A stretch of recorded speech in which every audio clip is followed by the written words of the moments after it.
యేసుక్రీస్తు మనిషా దేవుడా అని అంటే రెండు. యేసు ప్రభువారు సగం మనిషి సగం దేవుడు కాదు. ఆయన 100% మనిషి 100% దేవుడు. దేవునికి స్తోత్రం కలుగును గాక.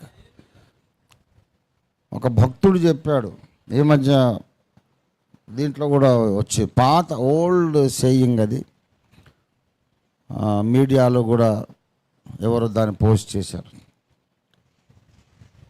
The death of Jesus Christ proves that he is human. యేసుక్రీస్తు మరణము ఆయన మానవత్వాన్ని నిరూపిస్తుంది. ఆయన పునరుద్ధానం ఆయనలోని దైవత్వాన్ని నిరూపిస్తుంది. దేవునికి స్తోత్రం కలుగును గాక.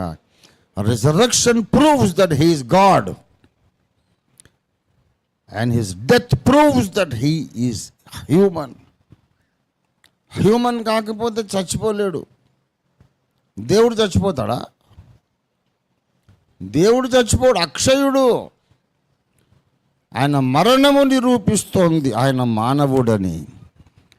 ఆయన తిరిగి లేచుట నిరూపిస్తోంది ఆయన దేవుడని. దేవునికి స్తోత్రం కలుగును గాక.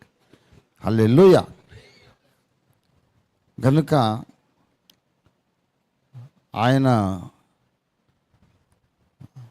మనుషులలో దేవుడు, మానవునికి తోడయ్యున్న దేవుడు, మనకు తోడయ్యున్న దేవుడు. ఇమ్మాన్యుయల్ ఆయన పేరు. మరి పరలోకానికి పోయిన తర్వాత కొత్త పోస్ట్ వచ్చింది ఆయనకు. పరలోకానికి వెళ్ళిన తర్వాత ఇంకో పోస్ట్ ఏంటి తెలుసా? దేవునికి తోడయ్యున్న మానవుడు యేసు.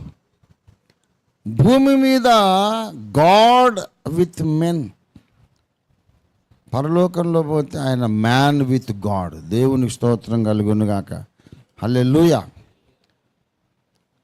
అందుకే నేను బలిరే ఎంత మధురము యేసుని నామసుధా, యేసుని నామసుధా నాథుని దివ్య కథ అనే పాట రాశాను. పరమున్న